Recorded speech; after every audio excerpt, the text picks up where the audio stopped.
Hello and welcome to the first of two interactive webinars about the Global Digital Compact Zero Draft organized by the WSIS+20 Outreach Network.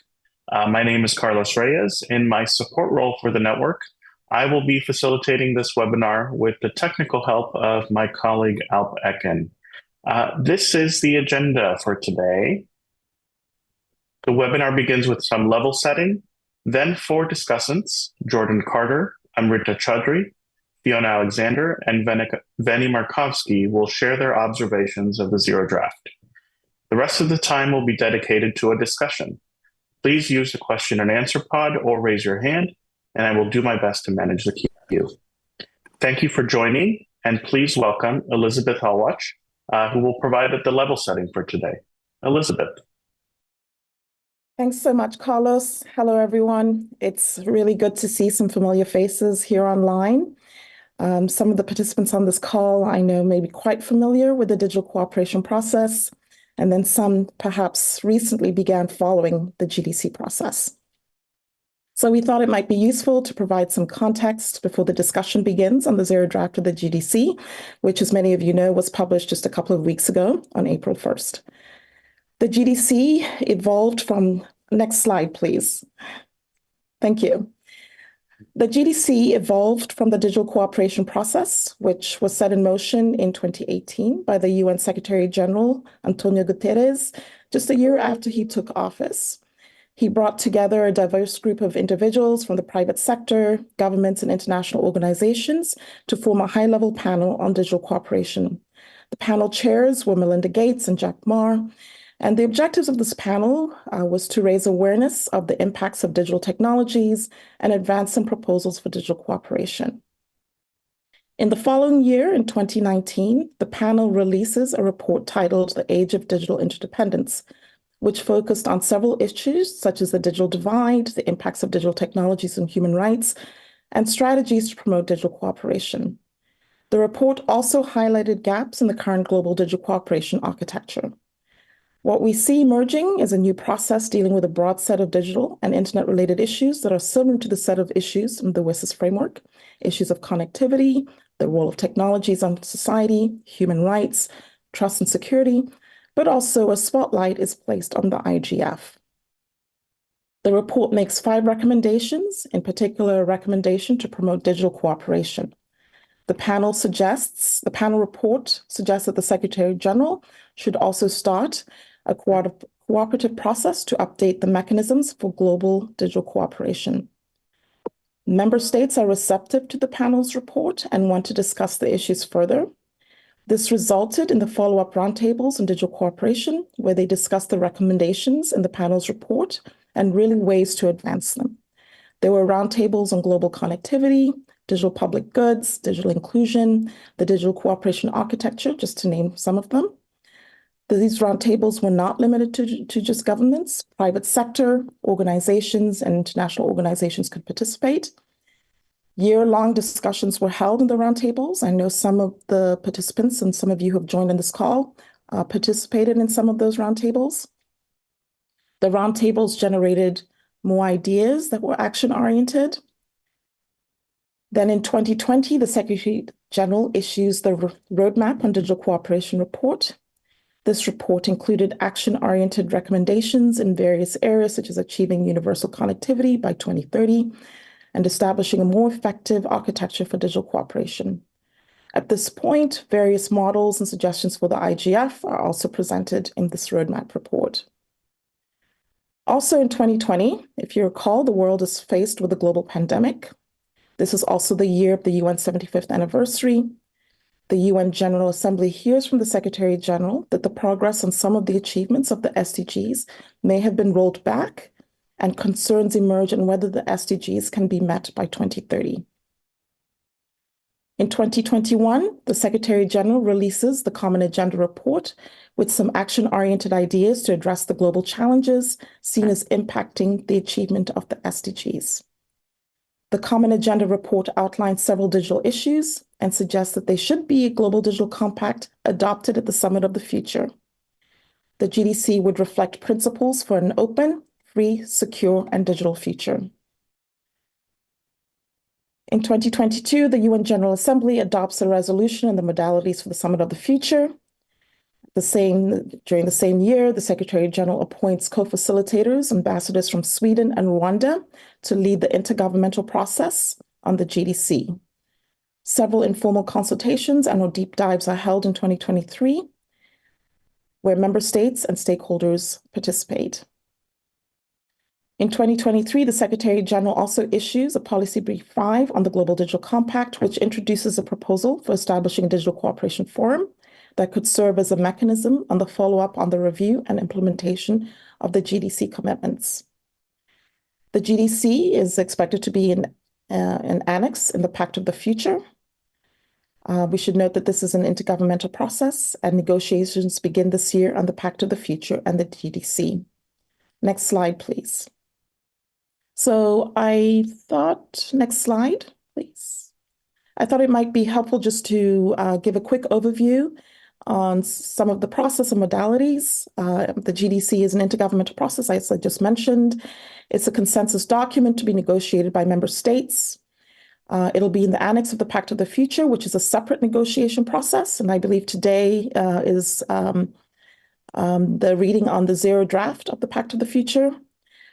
The zero draft readings on the GDC will be held on May 2nd and 3rd. As far as we know, this is member states only. The COFAX, however, will be meeting with stakeholders on the 24th of April on the zero draft of the GDC. So this is just a really quick overview, and I hope that this was useful as you begin your discussion. Thank you. Thank you so much, Elizabeth, for that overview. It's helpful to understand the context.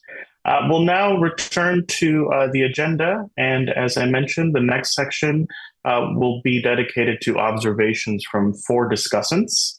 We begin with Jordan Carter. Jordan, over to you. Thanks, Carlos, and good morning, afternoon, evening, whatever time of day it is, wherever you are. It's nice to be here, and thanks to ICANN for organizing these chances for us to have a bit of a discussion here. I'm going to be fairly brief because I think the interesting thing here is the teasing out of perspectives between people. So I think I will start with some positives in this draft. Overall, from our point of view, and sorry, just before I do kick off, Jordan Carter here from the .au domain administration. I have a number of different hats in the ICANN and Internet governance environment, but it's just important to stress that my comments tonight are personal ones from an outer perspective. I'm not representing the CCNSO or any other part of the ICANN community. But to get on to that positive, the Global Digital Compact Zero Draft, I think, is better than we expected. It's relatively focused. It has some fairly concrete objectives. And compared to some of the fears that we might have had around the draft coming out, in the absence of seeing it, there are some good things in it. One of those is that unlike some of the earlier documents in this process, the technical internet community is recognized as a key stakeholder. That wasn't something that we could take for granted, and it's really nice to see that the co-facilitators who prepared this draft have acknowledged that importance of the work that we do in ICANN and our associated communities. The second thing that I acknowledge as a win is that some of the institutional innovations that have been proposed in suggestions like the Secretary General's policy brief last year in May haven't been included in this draft. Key among them, the digital cooperation forum that had been proposed. That's a positive for us because that was an intergovernmental forum that could have taken away momentum and energy from the Internet Governance Forum, which is a key multi-stakeholder internet governance institution. And as part of that not being in the draft, there was a number of calls in it to build upon existing internet governance processes, which was welcome because it shows an instinct to say, let's amend and improve what's working today, rather than let's try and create something new. But there are a few issues, and I'm only going to mention really a couple of these. The first is the arrival of a phrase called multi-stakeholder cooperation. And of course, multi-stakeholder cooperation, blending perspectives together, is an important part of internet governance and digital policy making.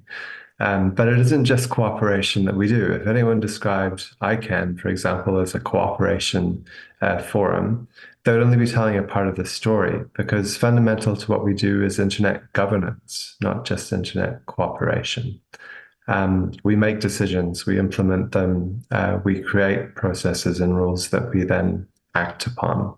And that's governance, it's not just cooperation. So I think that the draft needs to talk about multi-stakeholder governance and internet governance, not just cooperation. And we're hoping that the people who are doing the drafting work in the member states of the UN will take that observation into account. The second is the proliferation of new processes that are in this draft. I've seen counts as wide as 12 and as narrow as 5 new processes here. There's some stuff on artificial intelligence, which appears to replicate other existing UN tracks. And while there is that call I mentioned before to build on and improve existing processes, the draft doesn't go anywhere near as far as it could in actually doing that. And primarily among those things is that it doesn't do a sophisticated or complete enough job at building on the existing World Summit on the Information Society, or WSIS, infrastructure and system in the UN, which is, broadly speaking, fairly multi-stakeholder. The United Nations Internet Governance Forum is one of those processes, and is obviously a key multi-stakeholder dialogue and governance forum. So we think that as the draft is developed, there's a lot of work needed on those follow-up institutions. For example, the proposal for a biennial high-level meeting at the General Assembly to review progress on the GDC could probably be much better done and much more inclusively done as a high-level track within each year's IGF. And the goals and targets included in the GDC draft could well be woven into updated action lines under the WSIS architecture. So, in a context where the UN system is struggling for resources, where facilities are closing, staff not being able to be hired, the idea of creating a new set of institutions and processes beside a set that already exist and largely deal with a similar topic material just doesn't make sense to us. So quite a lot of work needed there.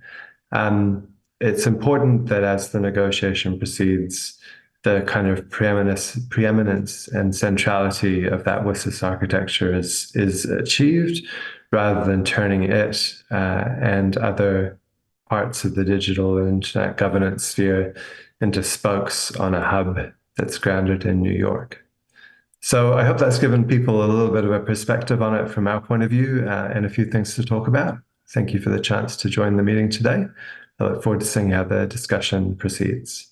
Back to you, Carlos.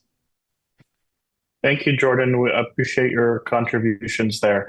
Let's head over to Amrita Chaudhry. Amrita, go ahead. Thank you so much, Carlos, for having me here. And obviously, I would be speaking at my own capacity and not from at-large or APRALO. I agree to most of the points which Jordan has made. In fact, if you look at the objectives and principles which has been laid out in the Zero draft are very relevant. Emphasis on the human rights principle, or even recognizing the need for collaboration and the participation amongst all stakeholders to address the present challenges posed by the digital world, and how the GDC would achieve its goals is something which is good. Also recognizing that the different stakeholders, such as the technical community, is, I would say, a good move. From a developing country perspective, there are some welcome points in the GDC, such as focus on reducing the digital divide, or inclusion, capacity building, skilling, the digital public infrastructure, or equitable technology access and transfer, or even using the AI for good, as in this 13-page document has pretty good, inputs also. However, there are concerns, apart from the ones which Jordan shared. For example, there is no mention how the commitment to actions will be achieved, and how to achieve address the past mistakes, because most of the commitments mentioned in the draft, such as bridging the digital divide, adopting connectivity or digital inclusion, etc., are not something new. In fact, they have been discussed and are being discussed in many existing forums and processes, such as the ITU, for example. And obviously, the various provisions for call of accountability, such as for the big tech, information integrity, for example, how would that be ensured? While the document actually speaks about accountability, who would ensure them? How would the companies be regulated? In fact, if they are not adhering to it, I think is missing. Additionally, while the document recognizes all stakeholders, especially Para 7.1 and the multi-stakeholder, the importance of multi-stakeholders. However, there is a text which says cooperation will involve all stakeholders according to their respective mandates, functions, and competencies. So from the civil society perspective, the question arises, who decides the stakeholder group's competencies or functions? Because many times this kind of text also sidelines civil society. So I think that's a tricky part. How that could be addressed is a concern. Similarly, the draft recognizes the need for multi-stakeholder cooperation or partnership, but how these stakeholders cooperate and who will ensure it is not mentioned. In fact, in several places, apart from government and private sector, there is no mention of, say, for example, how civil society would be involved. One such example is Para 9 in terms of connectivity. Also, while the zero draft recognizes and supports the IGF, it limits IGF's realm to only the internet-related issues and the technical layer. However, we all know that the discussions in the IGF is much more on digital issues and not just limited to technical issues or internet-related issues. Also, Jordan mentioned, it doesn't link with the GDC fails to link with the WSIS processes, the SDGs, and the IGF processes, which I think is crucial because all of these are kind of interlinked and intertwined. The duplication of several existing processes is also concerning. For example, creating a new panel on AI or convening an intergovernmental multi-stakeholder process to develop and agree on the definitions and standards, or even setting up the high-level review of the Global Digital Compact, establishing a dedicated office for coordinating digital and emerging technologies, etc. In fact, many of the states in their interventions, even on 5th April, have reiterated for the need of the GDC to utilize the existing UN processes. Even G77 reiterated this. There have been suggestions made, even we have suggested, of using the existing WSIS process, the IGF ecosystems, etc., or the UN systems to support, monitor, and implement the review of GDC. Also, while the Digital Cooperation Forum is not mentioned, but the introduction of the high-level review of the GDC brings in fear of a scope creep of the Digital Cooperation Forum, which initially, when it was proposed, was not supported even by the member states. In fact, there was a huge pushback. Also, since there are so many existing processes, it may also be cumbersome for member states to actually welcome another track or separate processes which they would have to adhere to, especially for developing countries who may have limited resources. And also, as Jordan elucidated, with UN facing a financial crunch, attempting to create new structures would need funding, and I'm not sure whether it would be a welcome position by even member states. So, rather than perhaps creating new processes, improving existing the processes or enhancing and strengthening, say, for example, the WSIS process or the IGF, wherever there are gaps to meet the existing requirements, or even improving and enhancing the coordination between the existing UN systems and processes may be better. So these are few points which I thought I would bring to the consideration. Obviously, there's been a lot of discussion and there would be more, but I'll limit it to this much. Thank you, Carlos, and over to you. Thanks so much, Amrita. Appreciate your points and highlighting those issues. Let's move on now to Fiona Alexander. Fiona, go ahead. Yes. Hi, everyone. And thanks very much for the opportunity to provide some thoughts and reflections on the GDC, and probably agreeing with a lot of the comments that have been said so far, but just wanted to flag a couple other points and sort of contextual things to keep in mind. So the document that we're talking about today and that everyone's reviewed is the zero draft, which is just the beginning of a process of which most of us won't have any insight into exactly what's happening, when, and how.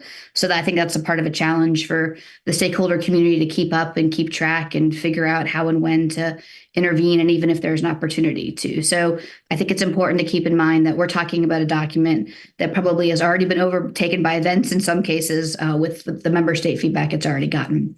So with that said, I think it's important to recognize that the zero draft reflects a lot of the feedback and comment and input that was received by governments and stakeholders in the deep dives last year and in the earlier conversations this year that Elizabeth helpfully went over.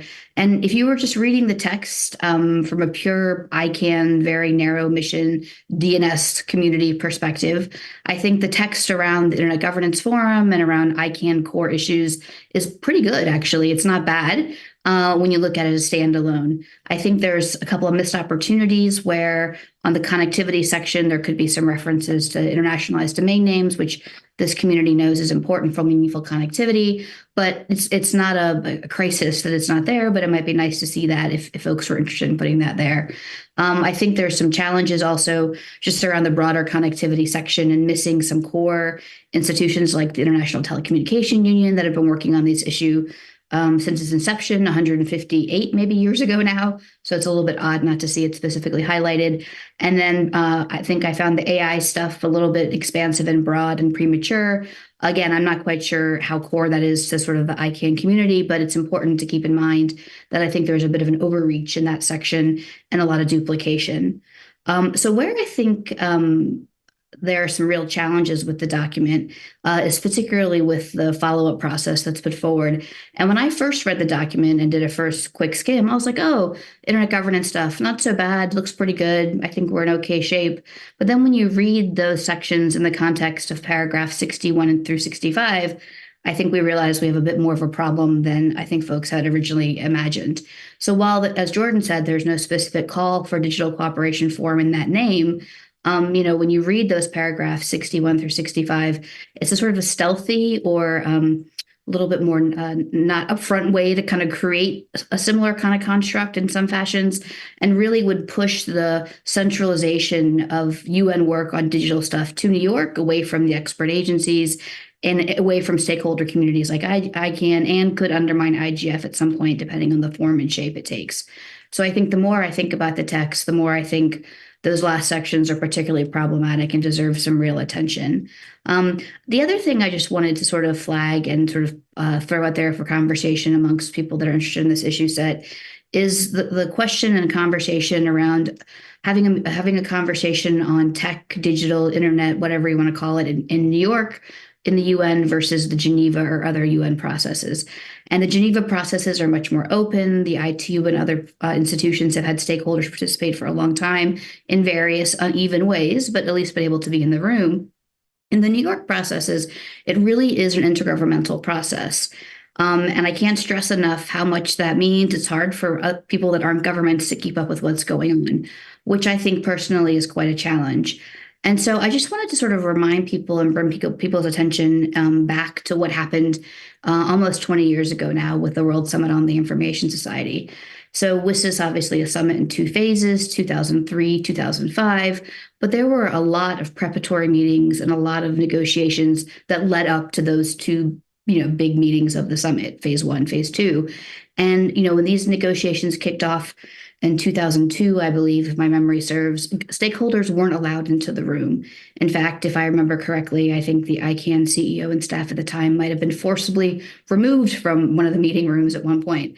So I think, we've come a long way in the 2002 to 2005 timeframe by insisting and pushing for more open processes for stakeholders to at least be able to offer views at the beginning of negotiation sessions and also be in the room or be aware or be able to watch what's happening. And that was WSIS. And then we have I2, which has its own work methods. And then we have the IGF, which obviously is completely open. And now we come to the New York processes and we look at WSIS+10, which, had some great outcomes and some good advancements in this area. But I believe the New York processes 10 years ago were also too closed. And so I think the question I would sort of put to people, and it's the one that's kind of top of mind for me right now, is this an opportunity for the ICANN community or the internet governance community or the folks of interest on this call to kind of ask and push for a more open process in New York? It's challenging, right? New York does a lot of conversations that are inherently governmental, that are geopolitical, and there's a lot of constraints around how to do that, which gets to the point of, is New York the right place to have these conversations if you have those constraints? So I think it's worth thinking through and as stakeholders independently and collaboratively talking about and seeing if there's a way to make these processes more open. If the New York UN system would like to continue to have conversations around digital issues, I think it's important that they talk about reforming their processes to let more people in. So not specific to the GDC itself, but I think the GDC is a good example for that. So maybe I would leave it with that and sort of listen to what Veni has to say and then look forward to further discussions from people on the call that obviously we have lots of views and are expert in this area. Thanks very much, Fiona, and I appreciate the transition over to Veni Markovsky. I did want to note that we received 2 questions in the Q&A pod. We'll get to those during the discussion. Veni, over to you. Thanks, Carlos, and thank you everyone so far speaking, and a special thanks for all the 100 and plus people who joined. And I know for some of you it's not very comfortable time zone, and I hope that tonight, my time, late tonight, we'll have the same amount of people. I just wanted to remind everyone where we started from in this process, the GDC in particular. There was a UN Secretary General policy brief published last year, which I wrote a little blog post on the ICANN website, which my colleagues will put in the chat so people can be reminded where it all started, this conversation about the GDC with regards to the actual text and what should be in the text. You may remember that there were some factual inaccuracies about ICANN mentioned in this policy brief. It's good to see that things have evolved with the GDC itself. Also, the tech envoy, the UN Secretary General's tech envoy last year, I believe it was at Eurodic, also mentioned that the technical community is not a separate stakeholder in the GDC process, and it's part of civil society. It's good to see that the GDC is actually stressing that the technical community is a separate stakeholder.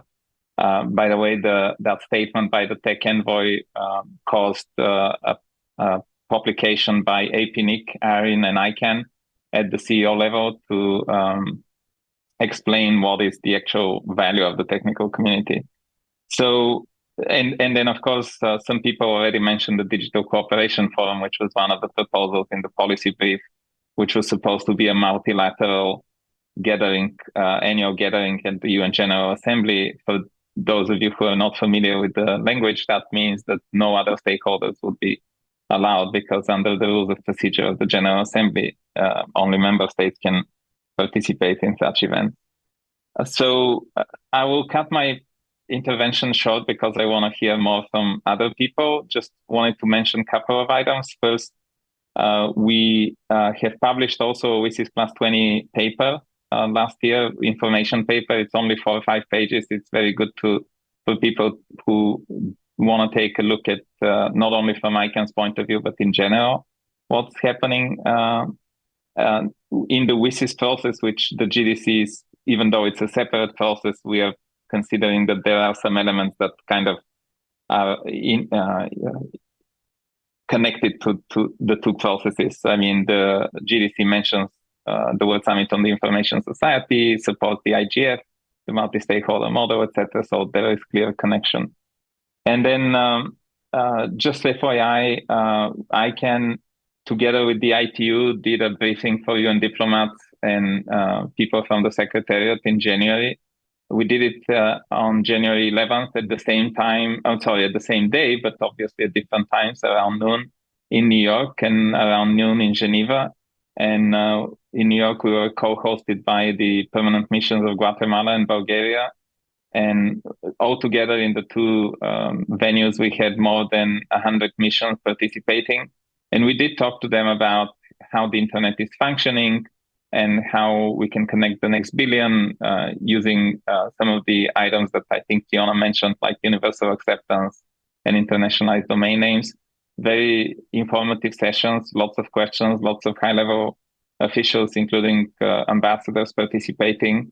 So we think that this way of reaching out and briefing diplomats in New York and in Geneva is very helpful when they go behind closed doors for the negotiations of the GDC, which will be taking place in May and June, that they actually have some knowledge about how the internet functions, and they could, make sure that there are no texts which undermine the single interoperable internet. Thanks, everyone. I'm looking forward to the discussion.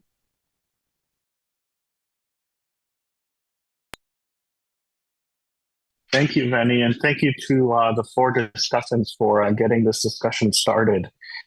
Let's move on to the interactive portion.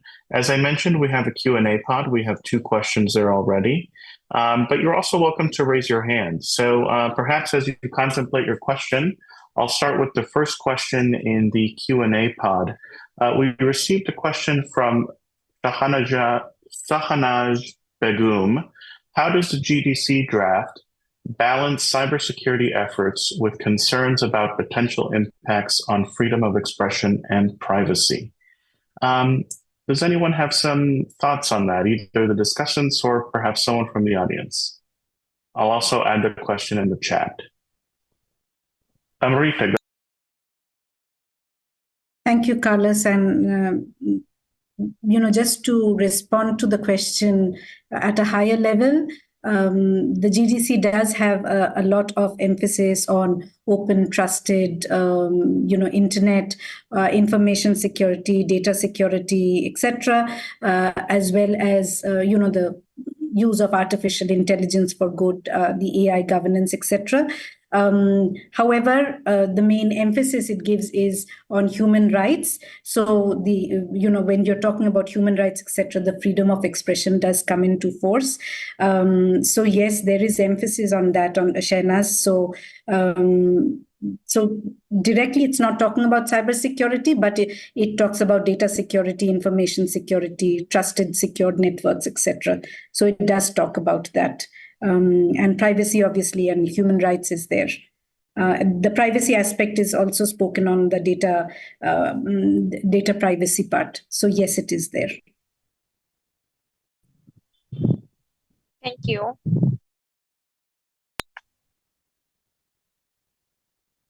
Thank you, Amrita. Let's ask the audience if there's any other questions before I go to the second one in the pod. Would anyone like to raise their hand?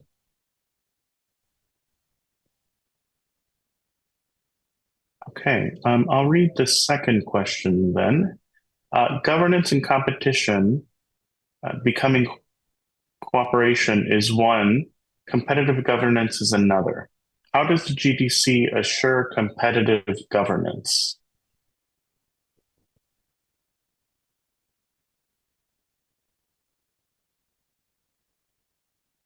Veni, go. I'm not sure what exactly the question is. Maybe whoever asked it could expand it a little bit.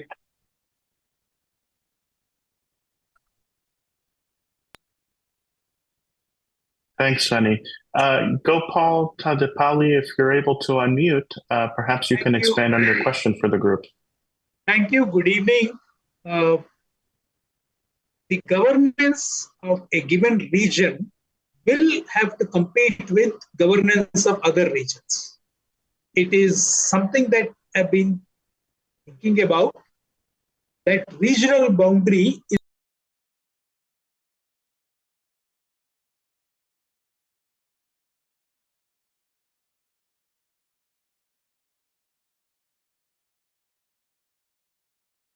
It seems we lost Gopal.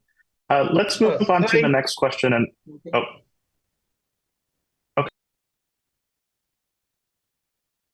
Gopal, you're breaking a lot, and Sorry, some of yeah. your question is breaking. Maybe you can write it down in the chat or Q&A so we can answer. And in the meantime, I see Fiona may have some answer. Yeah, I'm just going to take a stab at what I think maybe the questioner was getting at. But I think he was trying to ask a question with respect to regional approaches to digital issues, and does the GDC sort of talk about regional competition with different approaches? And it doesn't, because it is really talking about how to build a global digital world and a shared world. It doesn't really get into sort of regional differences or regional approaches. So that set of issues, which is a big one, is not actually covered in this process, if that was the question you were asking. So just offer that. Thank you, Fiona, for taking a stab at that. And I see Chris Buckeridge has his hand up. Chris. Yeah, thanks, Carlos. I mean, I was going to take a little stab as well, just sort of building on what Fiona was saying. And because we had a bit of a discussion about this in an earlier webinar, we're looking, I think part of what we need to look at here is how we build the case for multi-stakeholder internet governance, that approach. And one of the really key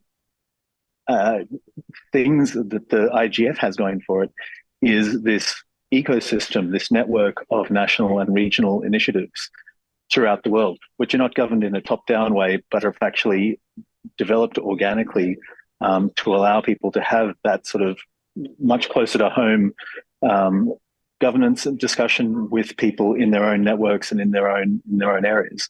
So, I mean, I think as we look to, making that compelling argument as to why the existing structures, and particularly the multi-stakeholder existing structures, are superior and can do the job, this translation to national and regional empowerment and agency is a really key part of that argument, I think. Thanks.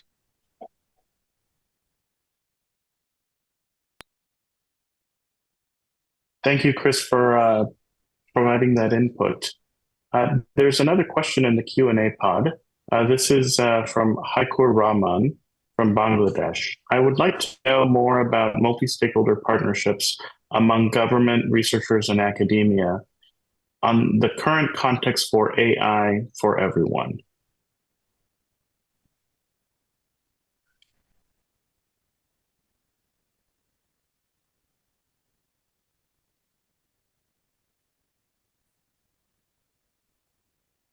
Are there any observations in response to Haikur? Jordan, go again.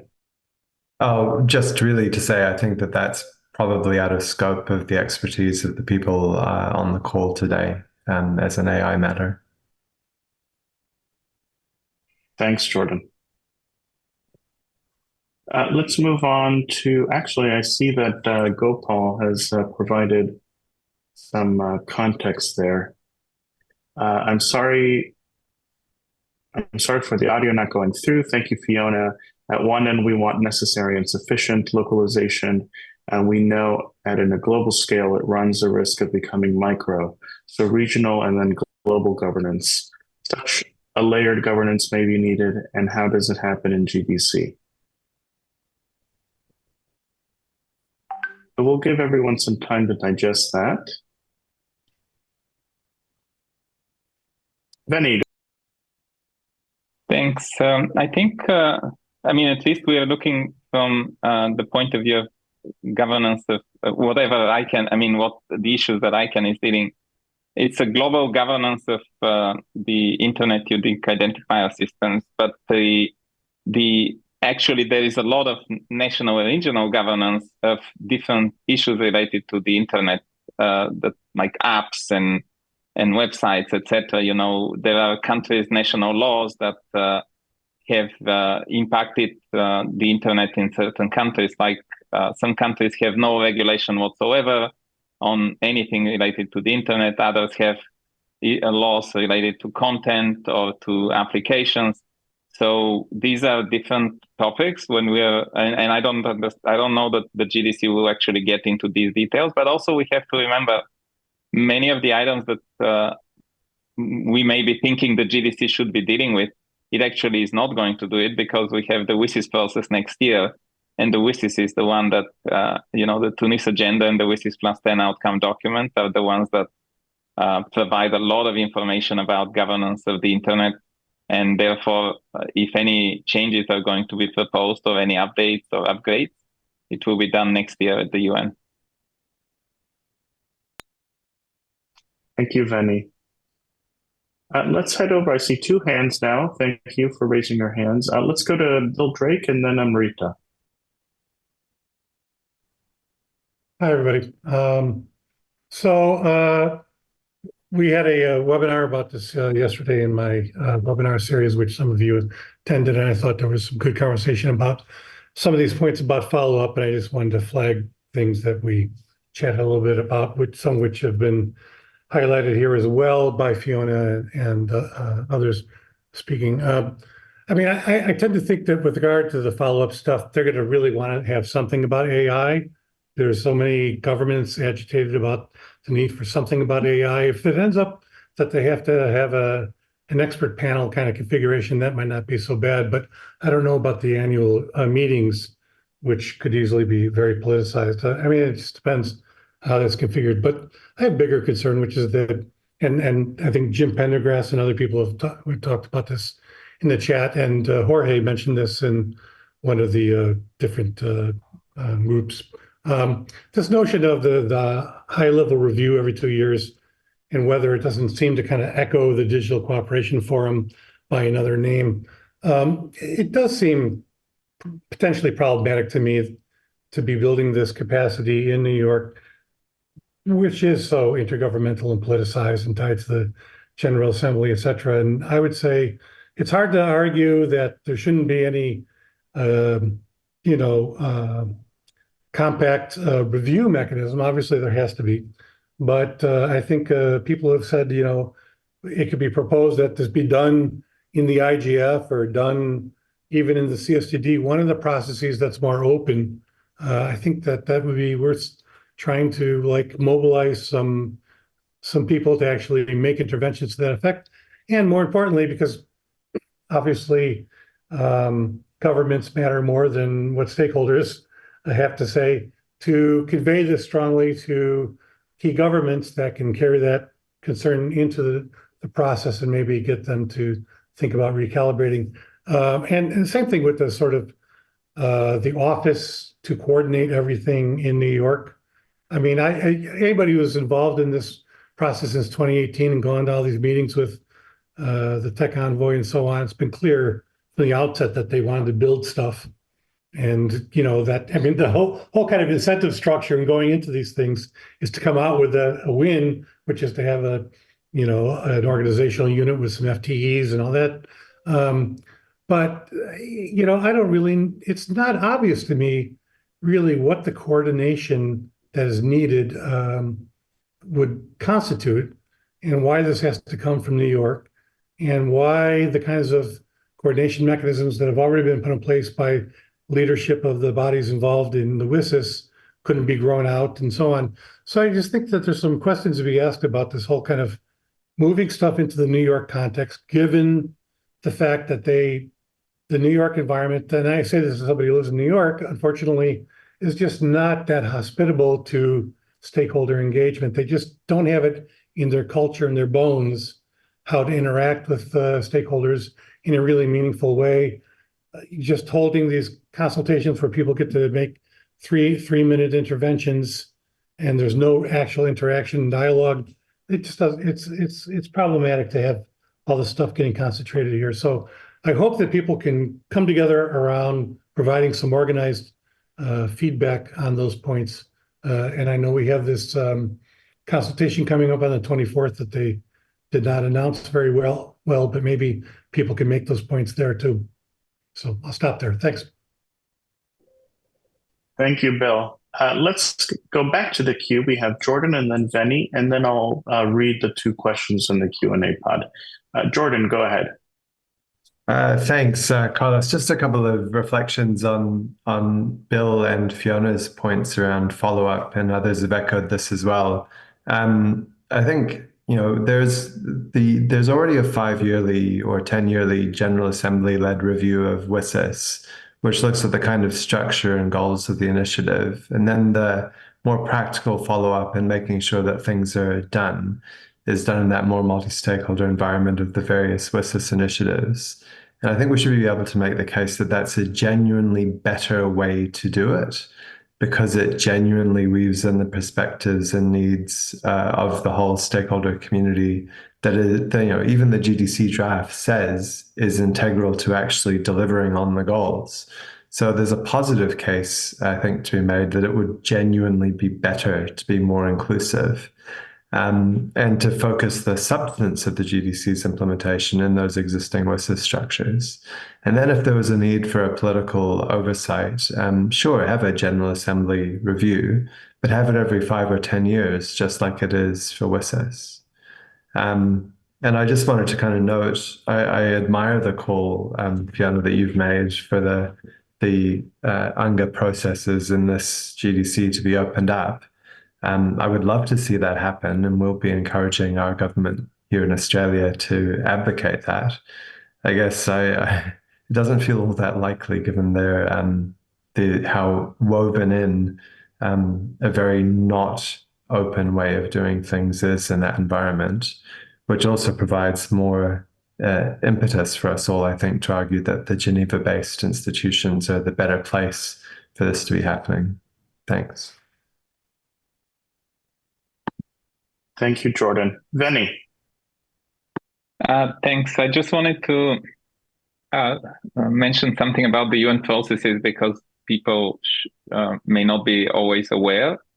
So yes, everything it's a cliche where everyone says in New York everything is very politicized, and in Geneva these are the subject matter experts. When we talk about the WSIS, though, and the GDC, it's not a coincidence that this is happening in New York and not in Geneva, because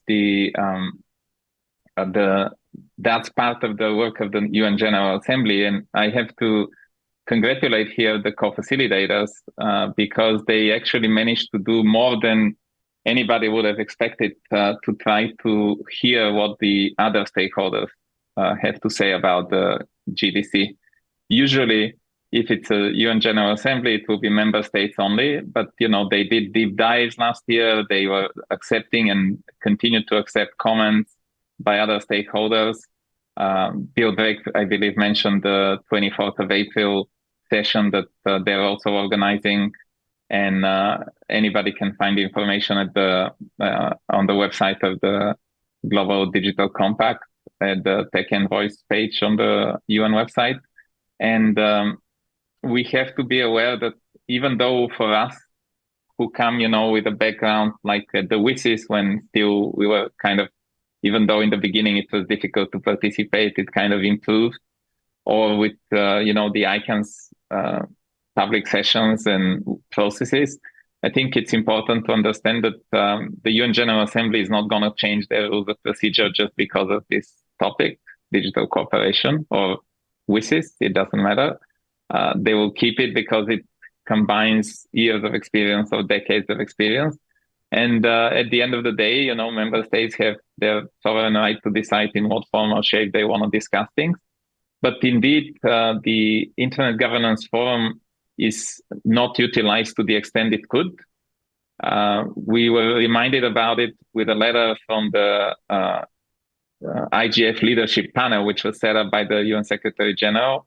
And last year they sent a letter to the co-facilitators and to the Secretary General suggesting that there is no need to create a new structure. And some of the panelists today, they were saying that it seems like there is also no need of this 2-year review, because the IGF could actually do this high-level review of the GDC. So it's on May 2nd and 3rd, when the member states get together in New York behind closed doors and start discussing text by text the GDC, we'll see how many of those proposals that are being channeled to them will actually made it in the next version of the zero draft. And then we'll see whether there is any positive feedback coming from all these discussions that we are having. In any case, I agree with Fiona that the GDC, at least from point of view of internet governance of the critical internet resources and ICANN's point of view, is way more positive than it was sounded like a year ago. Thank you, Vinny. Let's go to the next question in the Q&A pod. Does the final version of the text need consensus among member states? And what elements of pushback can be expected in the coming discussions?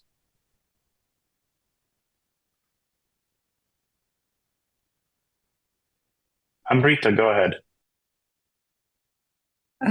This is speculation based on what we heard during the 5th April call, when member states actually reiterated more on using the existing mechanisms. So perhaps more discussion on how existing mechanisms, etc., can be used, apart from other aspects such as on digital public infrastructure or access, etc., which had been discussed. Perhaps those would be there, but what we think is perhaps that could be pushed, because many member states actually reiterated that point. Even, as I mentioned, G77, which normally doesn't, at times is not so proactive in this. Thank you, Amrita. Fiona, go ahead. Yeah, I was just going to try to answer Wim's question that you put into the chat. And I can speak to this from my previous government experience. I'm obviously not participating in the current negotiations, but there are many people on the call and in the chat or on the Zoom that could maybe provide some perspectives that might have some more up-to-date positions. But I would expect, yes, that the ultimate document will be adopted by consensus. I don't expect this will go down to a vote as other parts of the UN might do. So yes, I think bottom line consensus is what they're seeking, what they're hoping to get. And I would assume there'd be pushback on from various quarters about the duplication using existing processes, a lot of the stuff that we're actually talking about here in different iterations. And then there could be some country-specific or some geopolitical-specific issues that are also get raised that we wouldn't necessarily think of. So again, others on the call who are participating as governments might have a little bit more insight to offer if they feel comfortable sharing. And I just wanted to, while I was speaking, sort of double back and reiterate that I do think for the ICANN community, and I'm not sure there's people beyond the ICANN community potentially on the webinar, but for the ICANN community, I think the document compared to previous iterations of UN conversations around this space is actually quite good, right? I mean, it is in a good space in terms of core critical internet resource issues. Again, I would think maybe there could be a reference to IDNs if folks wanted to. But when I'm talking about sort of the concerns I have, it's about the broader ecosystem, and it's about the broader system that includes the Internet Governance Forum and things like that. So I just wanted to put that in context. And I appreciate the need and the goal and the reasons that different institutions and different actors operate different ways, I think. But my observation over the years is that if you don't make the ask and if you don't push for change, you won't get change. I think even if we pushed for change, we shouldn't expect things would change in a month. But if you don't start having those conversations with your respective governments, who are the ones that are going to be able to make those proposals and make that change, then nothing will happen. So. Thank you, Fiona. I saw a hand from Mallory Nodal. I think she put her hand down. I did. I felt a little sheepish about just chiming in, but I wanted what Fiona just said about it's an overall process document. I think it's only partially true, because the zero draft, maybe I misinterpreted what I meant, but the zero draft does actually call out specific issues. Somebody already mentioned shutdowns. It doesn't, for example, mention censorship, even though it does talk about free expression. It talks about encryption. There are actually, I think, issues there. And what I've been trying to distill, and I appreciate your talking about ICANN specific issues, since this is an ICANN specific coordination group, but is, what are the issues that only governments really have the power to solve or can bring forward? Like, there's a reason why we need governments involved in internet governance, because they have a lot of power and control of markets and things like that. And I do think that there are those issues that we need governments to actually take control over, and access is one. So it's awesome to see that as like the first cluster. But the other ones, I think, are shutdowns and censorship.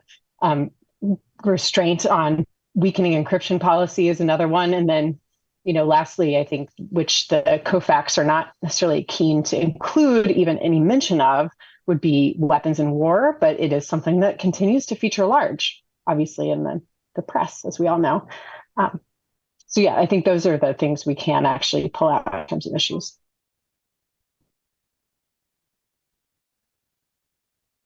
Thank you, Mallory, and no need to feel sheepish. I think everyone values the contributions from the group, so thank you for speaking up.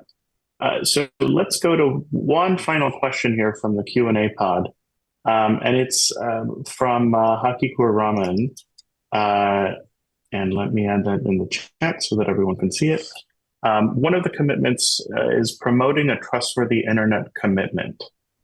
May I request some enlightenment from the experts about the interventions for developing countries? So are there any observations about how developing countries are participating specifically on that point, or may participate?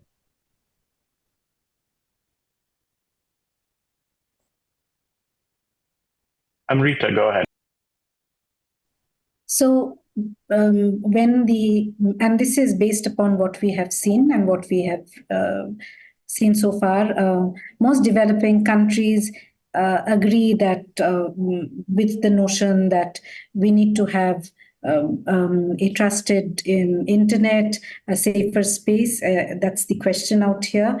And promoting a trustworthy internet, and but apart from it, there have not been that many details. I'm not sure what aspects of the trustworthiness it is being spoken, because there are discussions on data privacy, misinformation, information, etc., making this internet safe for women, children, etc., gender-based violence, etc., and all that stuff. So those are certain things which are there. But if there is anything else, Hakikur Rahman is asking, I'm not too sure, but those are there mentioned.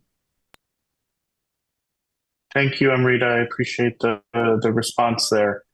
We are at the top of the hour here in 30 seconds, so we'll wrap up. I'd like to thank Jordan, Amrita, Fiona, and Veni for joining us as discussants. I'd also like to thank all of you for participating in this first of two webinars on the GDC Zero Draft. We'll be back in about 10 hours at 1 UTC. For the next webinar, we have two discussants returning and then two other discussants. So thank you all for your contributions. I'll be sharing recordings on the WSIS+20 at ICANN.org mailing list. And we wish you a good evening, good day, or good morning, wherever you may be. So thank you all.